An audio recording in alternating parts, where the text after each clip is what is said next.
it's me. So I am back in the usual setup. However, you'll notice that we started peeling the wallpaper off, and now we are left with these really disgusting, messed up walls. So I hope you enjoyed looking at that because it's gonna take a while to fix.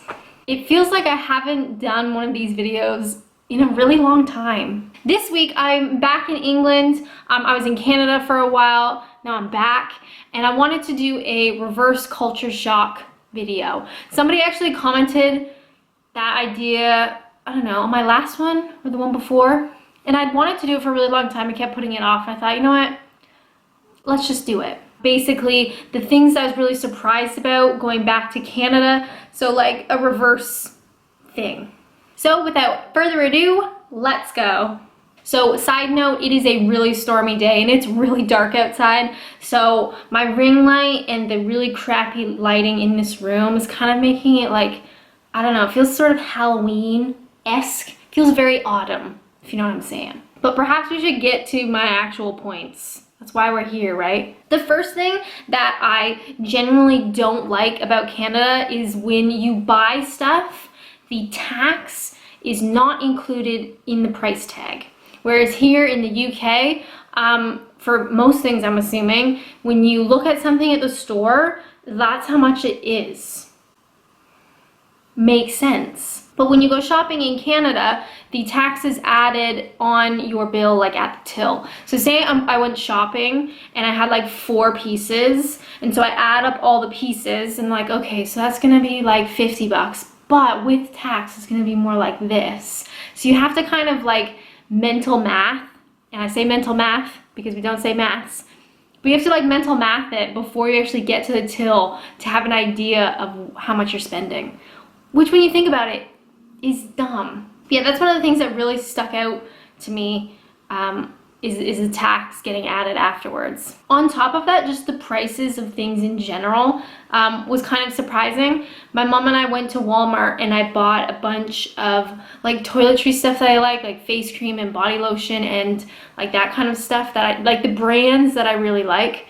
And I was thinking, I guess it would be like 60 bucks. Like in my head, I'm thinking it's gonna be around that, you know. And the guy rings me through and it's like $110.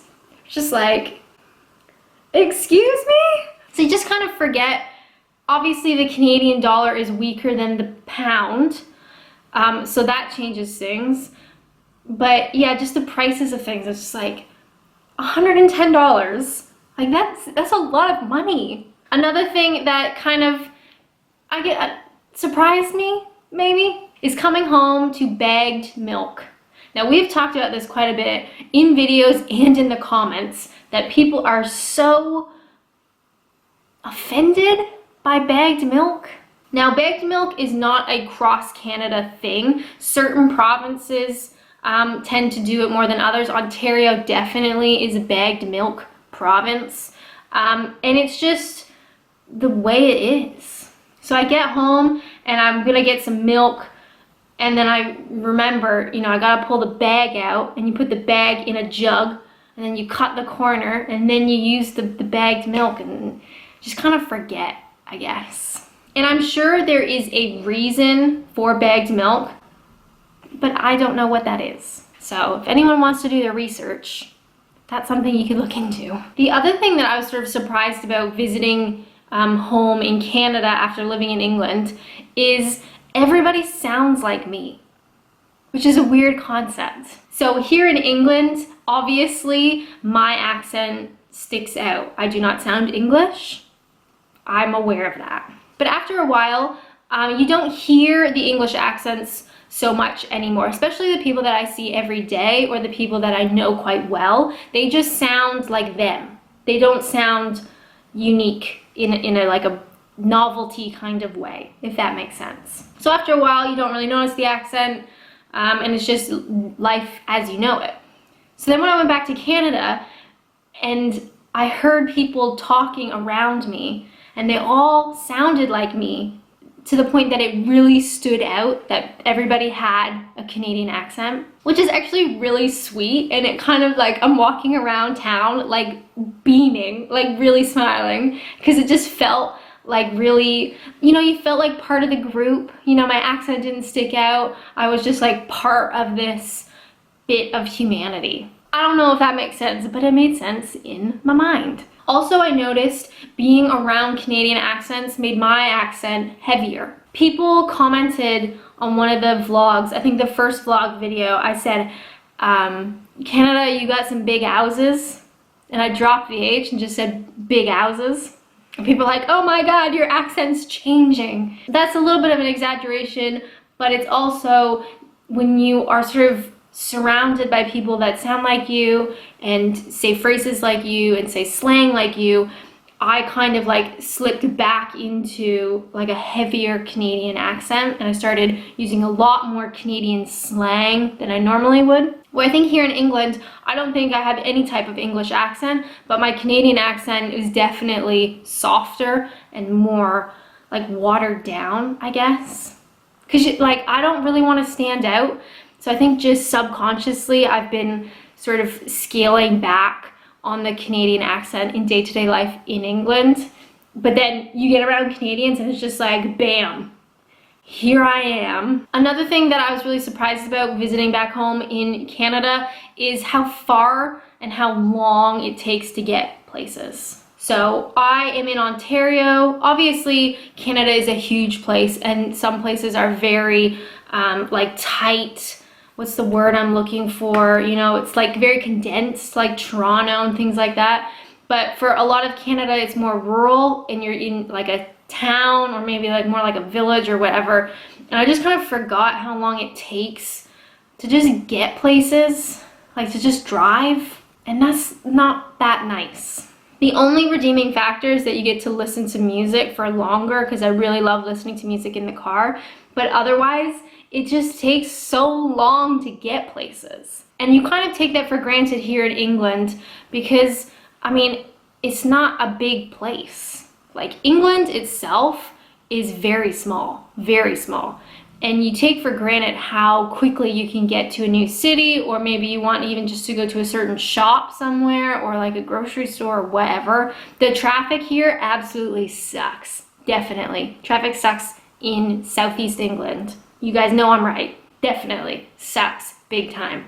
Awful. Horrible. But the actual physical distance from point A to point B is very small. So if you can get it like in an off-peak time, you'll have no problem. I definitely forgot how spaced out things are, even just like homes. Like seeing some of the houses, like how big they are and how spaced out, and everybody's got a big long driveway and you've got a big lawn and a big like front lawn, backyard. Everybody's like detached. Like you kind of just forget the local sort of architecture type stuff and the space. Another thing that I had a reverse culture shock thing happen was with driving, which is funny. I drive every day here in England and I'm getting much more comfortable driving here in England. I don't like when it's really busy though, because I don't always know like what lane I'm supposed to be in and stuff, and that kind of freaks me out. But I definitely feel a lot more comfortable driving here. So going from a driving on a left country to a driving on a right country, a little surprising. So I only drove once in Canada, and the whole time, so like in the car, you're on the left-hand side, that's the steering wheel, and the whole time I'm just like, stay on the right, stay on the right, stay on the right, stay on the right.